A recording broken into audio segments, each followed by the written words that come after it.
నమస్తేనండి. ఇది easy ట్రిక్స్లో digital flowers అనమాట. చాలా చాలా బాగుంటుందండి. ఇది ఒకసారి చూస్తే మీకే అర్థమవుతుంది. ఇది మనకు ఉంది కదా పెన్సిల్స్, మనకి ఇప్పుడు మాకు డ్రా చేస్తే పెన్సిల్స్, ఆ పెన్సిల్ అండి. పెన్సిల్కి మనం ఎలా ఫోల్డ్ చేసుకోవాలి, ప్రతిదీ ఒక 10 టైమ్ 20 టైము ఫోల్డ్ చేసుకొని, చూసారా, ఒక్కొక్కటి ఫోల్డ్ చేస్తున్నాను. ఎగ్జాంపుల్ ఏంటంటే ఫ్లవర్స్ మనం కుడతారు కదండి, ఆ టైప్ అనమాట. ఇది ఒక ఫ్లవర్ లాగా క్రియేట్ అవుతుంది. ఇది చాలా బాగుంటుంది. ఎక్కువ స్టిచ్ చేసిన పని ఉండకుండా మనం ఈజీగా ఎలాగ స్టిచ్ చేయాలని చూపిస్తున్నాను.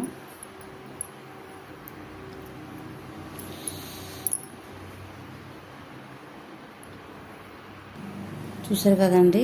ఇప్పుడు నీడిల్స్ తీసుకొని ఇలాగా కింద నుంచి, కింద ఉంటుంది నీడిల్స్ అనమాట, పై ఉండదు.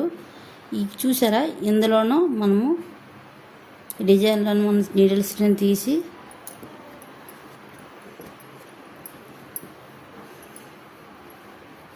ఇది ఒక స్లిప్ చేయాలన్నమాట మెల్లిగా. చూసారా, ఇప్పుడు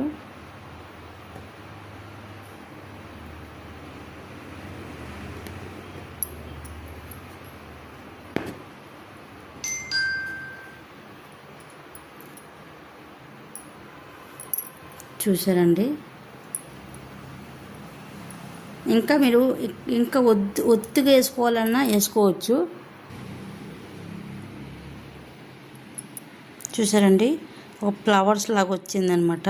ఆ డిజైన్స్ బట్టి మధ్యన ఒక బీడ్స్ అయినా ఒక స్టిచ్ అయినా వేసుకోవచ్చు. అది చూపిస్తాను.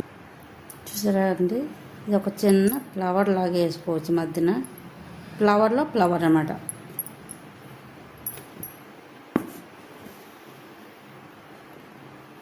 చూసారు కదండి, డిజైన్ క్లియర్ బాగుందా? థ్యాంక్ యూ అండి. నా ఛానల్ లైక్ చేయండి, షేర్ చేయండి, సబ్స్క్రైబ్ చేయడం మాత్రం మర్చిపోకండి.